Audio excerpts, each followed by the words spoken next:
सभी लोगों से मेरा जय श्री राम।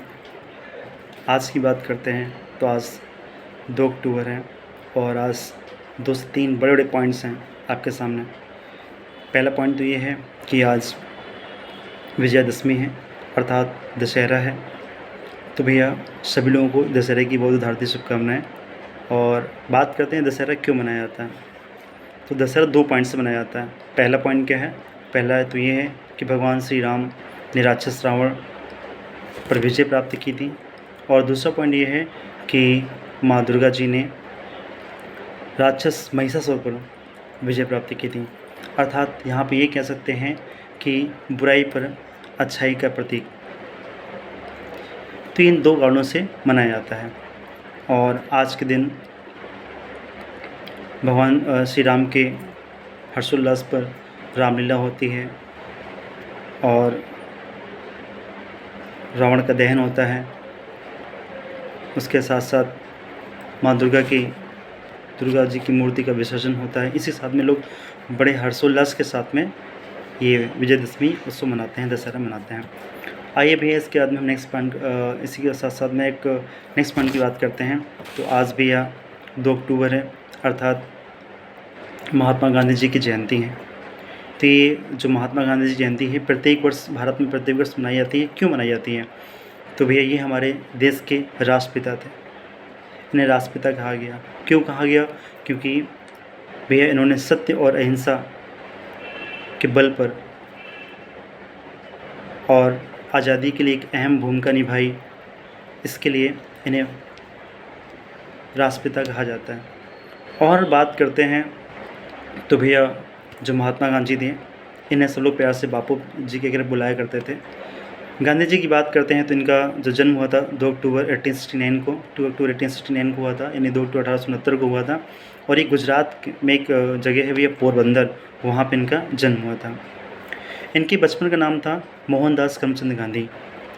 और इनकी जो माँ जी थी, माँ जी का नाम था पुतलीबाई और इनके जो पिताजी का नाम था वो करमचंद गांधी जी था।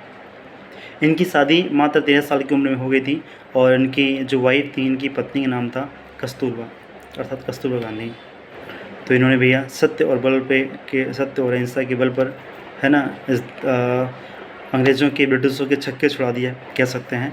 और आइंस्टीन का नाम सुना होगा आपने भैया, जो इन्होंने ई और एम सी स्क्वायर की खोज की थी।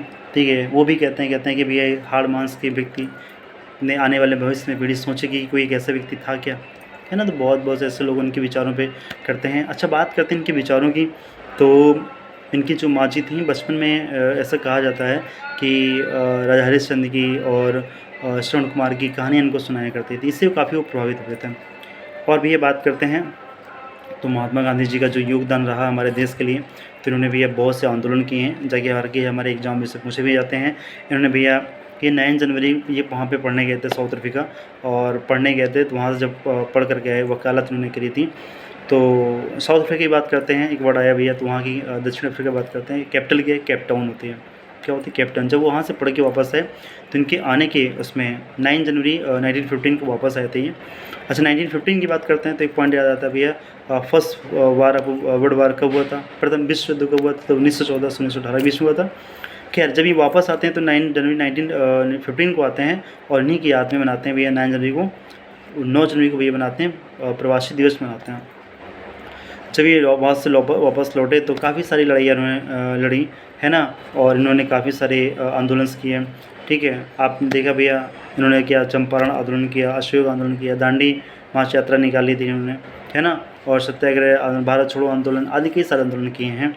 तो भैया भगवान श्री राम को नमन। और आज जो ये उनके इन्होंने हमारे देश के लिए इतनी बड़ी भूमिका निभाई आज़ादी के लिए, उनको भी नमन। तो सभी लोग बड़े धूमधाम से आज दशहरा मनाएंगे, पटाखे छुटाएंगे, छुट्टियाँ छुटाएंगे। चलिए, सभी को जय जय श्री राम। Thank you.